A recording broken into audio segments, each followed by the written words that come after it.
My name is Horace Washington. I was born in Kansas City, Kansas, November 22nd, 1951, at KU Med Center to the parents. My parents were Horace and Marcely Washington.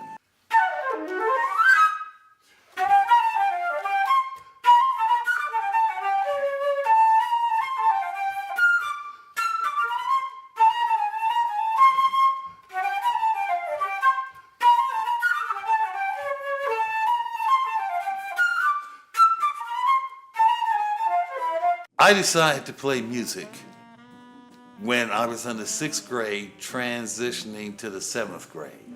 And then you could choose 3 classes. I mean, automatic, you had to have reading, writing, and arithmetic, right? But they gave you a choice of 3 classes you could take. So I took woodwork, I took something else, but I couldn't figure what else. So my mother said, she said, you know, son, you should take music. She said, you know, all the presidents played something. You should play some music. So I said, yeah, okay, Mom, I'll do that. All the presidents do it, I'll do it too. So I wanted to play the trumpet. Then my dad said, trumpet? No, boy, you don't want to play the trumpet. He said, you'll get a corn on you, look like Louis Armstrong. You always have to have a handkerchief in your hand and wipe off your mouth. So the girls won't like that. He said, get a saxophone. All the girls are like that. Get a saxophone. I wound up playing the saxophone.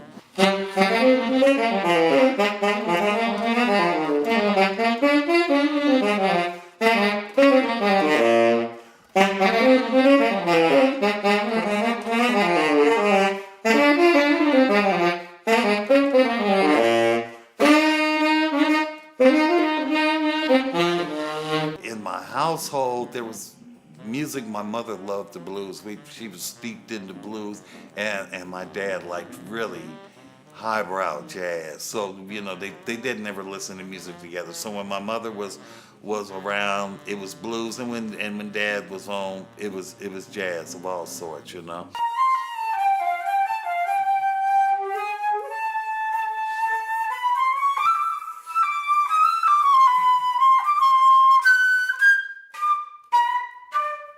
In the neighborhood, the high school that I went to, when I went to Sumner High School, 2/3 of the high school, I think it was in music.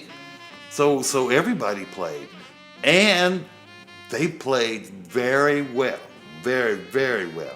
On top of that, there were a lot of clubs that all featured music. There were many places to work. And then a lot of the old guys over at the foundation. When I was in the 7th grade, my dad was in the Army.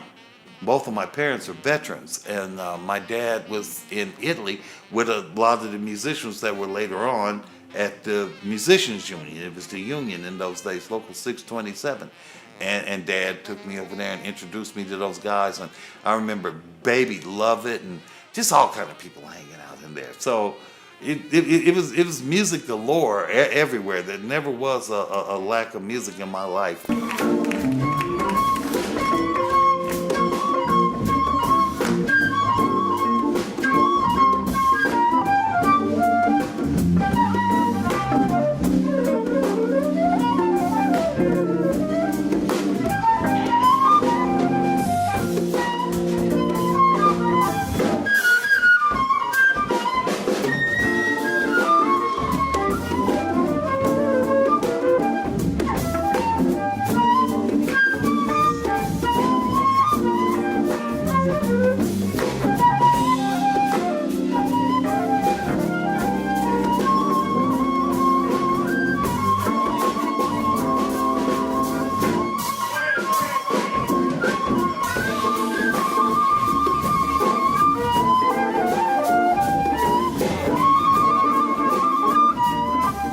My influences were guys like Cannonball Adderley, Gene Ammons, the Crusaders, not the Jazz Crusaders. The Crusaders are the same people, different volume there. The Jazz Crusaders, Sly and the Family Stones, Cold Blood, James Brown.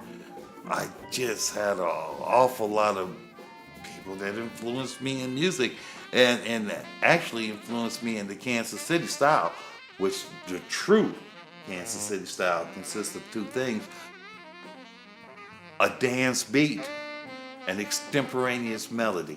And that's what I got from all those guys. Maceo, who jamming with James Brown, the Jazz Crusaders playing It's Your Thing, and Eleanor Rigby, Gene Ammons playing Sugar Pie, Honey Bunch, Cannonball Adderley with the things that he was doing at the end of his career, Wes Montgomery, he did like Wendy and a bunch of those kind of tunes that were really rather popish. But see, that was the thing about all of that. Where you heard them doing the pop work, you also hear the same people doing the serious jazz work. So it was all a combination. It was all combined together, and that's where it was.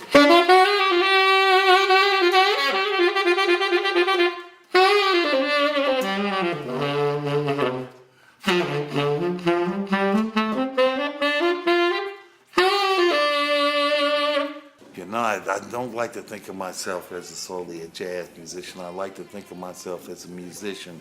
And what the music means to me is life. It means mental health. It means peace amongst men. It means love and sex and the music. The music means all of those things to me. And I try to express all of those things at different periods of time when I play the music. What keeps me out here playing gigs? I tell you the truth.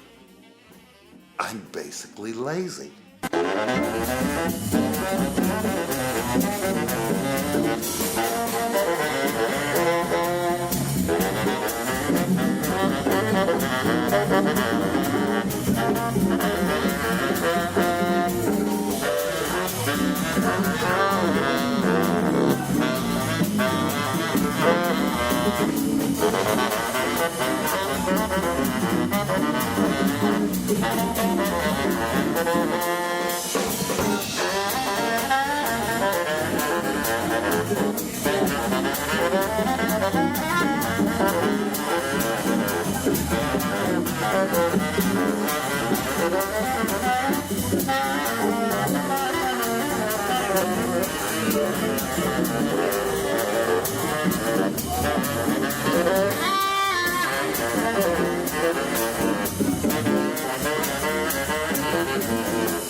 I think Kansas City Jazz has been grossly underrepresented, especially through modern times. And I think currently the true form of Kansas City Jazz is dying.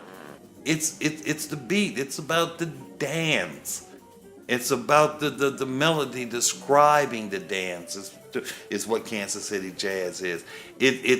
It's a marching beat and extemporaneous melody.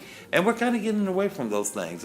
It's okay to play the heavy duty cerebral music and all the rest, but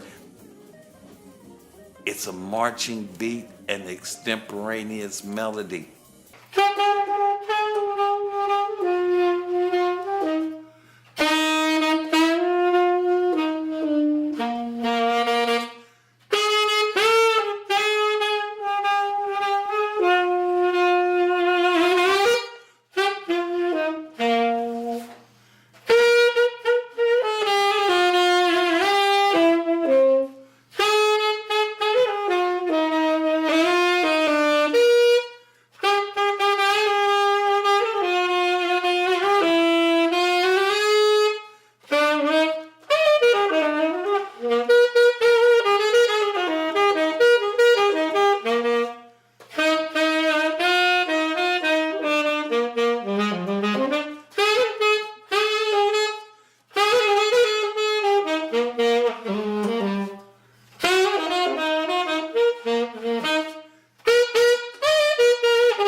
I were to give anybody advice that we wanted to have a lifetime in music today, I would say education, education, education, education, and never leave school.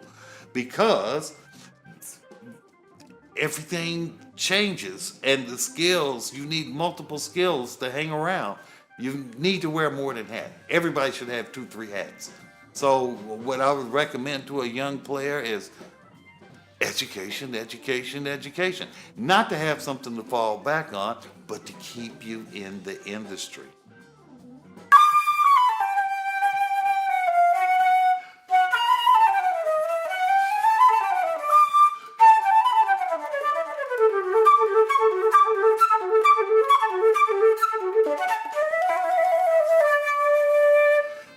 I would like to be remembered as somebody who really set people up for the future.